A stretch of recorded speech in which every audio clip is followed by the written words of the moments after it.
KFC दुनिया के सबसे फास्ट रेस्टोरेंट में से एक है। वहाँ का खाना ज़्यादा हेल्दी तो नहीं होता बट कन्वीनियंट ज़रूर होता है, क्योंकि केएफसी की सर्विस 24 आवर्स खुली रहती है। मगर कभी कदार दिखने में इतनी फ्रेंडली जगह, वैसी जगह से भी ऐसे अजीबोगरीब वाक़यात हो जाते हैं जिसके बारे में आपने कभी सोचा भी नहीं हो। ऐसा ही एक दिल दहलाने वाला वाक़या मेरे साथ भी हुआ। उस वक्त जब मैं केएफसी में काम करता था, उस वक्त मुझे पैसों की बहुत ज़रूरत थी। इसलिए मैंने सोचा कि मुझे किसी तरह से जॉब मिल जाए। तो मैं जॉब ढूंढते ढूंढते केएफसी पहुंच गया। मुझे बहनों की शादी करनी थी और भाई को पढ़ाना था, इसलिए मैं बहुत मुश्किल में था। केएफसी में जॉब मिलते ही मैं बहुत खुश हो गया। मैंने सोचा मेरी मुश्किलें कम हो जाएंगी। मैं केएफसी में जॉब करते करते मुझे 5 साल हो चुके थे। अपने बॉस को खुश करने के लिए मैं दिन भर काम करता ताकि वो मुझसे खुश रहे और मेरी सैलरी बढ़ा दे। अब मुझे केएफसी में काम करते करते काफ़ी समय हो चुका था। तभी एक दिन मुझे बॉस ने बुलाया और कहा कि अब मुझे नाइट शिफ्ट भी करनी पड़ेगी। तभी मेरी ज़िंदगी बदल गई। उस रात मेरी ड्यूटी रात 12 से मॉर्निंग सुबह 5 बजे तक थी और मैं टाइम पर काम करने पहुंच गया। मुझे मैनेजर ने सारा काम समझा दिया। बर्गर और चिकन सॉस, केचप मेन्यू सब कुछ फिल करना था। कस्टमर की टेबल और फ्लोर भी साफ़ करनी थी। उसने मुझे काफ़ी काम का एक लंबा लिस्ट मेरे हाथों में डालकर वहाँ से वो चला गया। उस टाइम केएफसी में काफ़ी खामोशी थी, मगर मुझे उस खामोशी का उतना एहसास नहीं हो रहा था, क्योंकि मुझे अपने काम में पूरी तरह मैं बिज़ी हो गया था। बहुत सारा काम था जो मुझे ख़त्म करना था।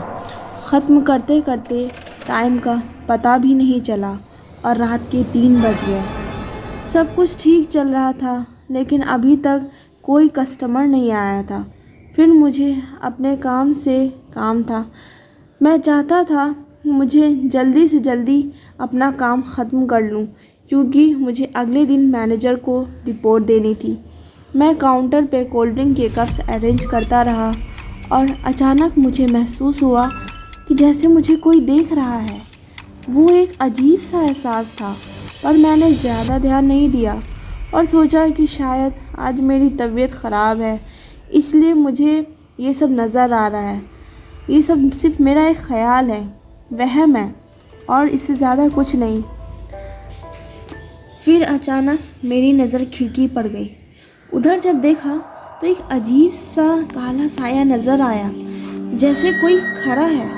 फिर मैंने सोचा शायद ये भी मेरा वहम है। इस वक्त यहाँ कौन हो सकता है। मैं दोबारा से काम करने में बिज़ी हो गया और बाहर खिड़की से दोबारा गया और मुझे ऐसा लगा वो साया पहले से ज़्यादा करीब आ सकता है। फिर मैंने अपने आप को समझाया, ये मेरा वहम है, ऐसा कुछ नहीं है, ये सब मेरी तबीयत की ख़राबी की वजह से है। और फिर मैंने डिसाइड किया कि मैं अब बाहर नहीं देखूँगा और बस अपने काम पे ही फोकस करूँगा। इसलिए मैंने दोबारा से कस्टमर के टेबल क्लीन करने लगा। अभी मैं टेबल क्लीन ही कर रहा था, तभी मुझे आवाज़ आई।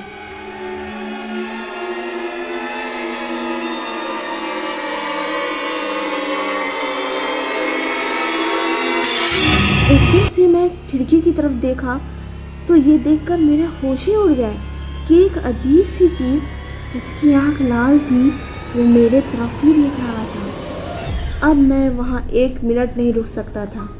मैंने फ़ौरन दरवाज़े पे क्लोज का साइन लगाया और अपनी गाड़ी में बैठकर गाड़ी एकदम से तेज़ चलाना शुरू कर दिया। फिर मैंने अपने मैनेजर को फ़ोन लगाया कि तबीयत ज़्यादा ख़राब होने की वजह से मैं घर जा रहा हूँ। मेरे मैनेजर ने कहा ठीक है, मैं घर जा सकता हूँ। मैंने मैनेजर को नहीं बताया कि उस रात मेरे साथ क्या क्या हुआ, क्योंकि मुझे नहीं लगता कि वो मेरी बातों पे यकीन करेगा। किसी भी तरह मैं गाड़ी चला के मैं घर पहुंचा। घर पहुंचते ही मुझे सेफ्टी और सुकून का एहसास हुआ। उसी वक्त मैंने डिसाइड कर लिया कि मैं अब KFC में कभी काम नहीं करूंगा, चाहे मुझे दूसरी ही जॉब क्यों ना करनी पड़े। थैंक यू फ्रेंड, आपको ये कैसी लगी ये स्टोरी प्लीज़ मुझे कमेंट करके ज़रूर बताएं। और आगे आपको ऐसी और हॉरर स्टोरी सुननी है तो प्लीज़ मुझे कमेंट करें, लाइक करें, शेयर करें, सब्सक्राइब करें और जस्ट कीप वॉचिंग।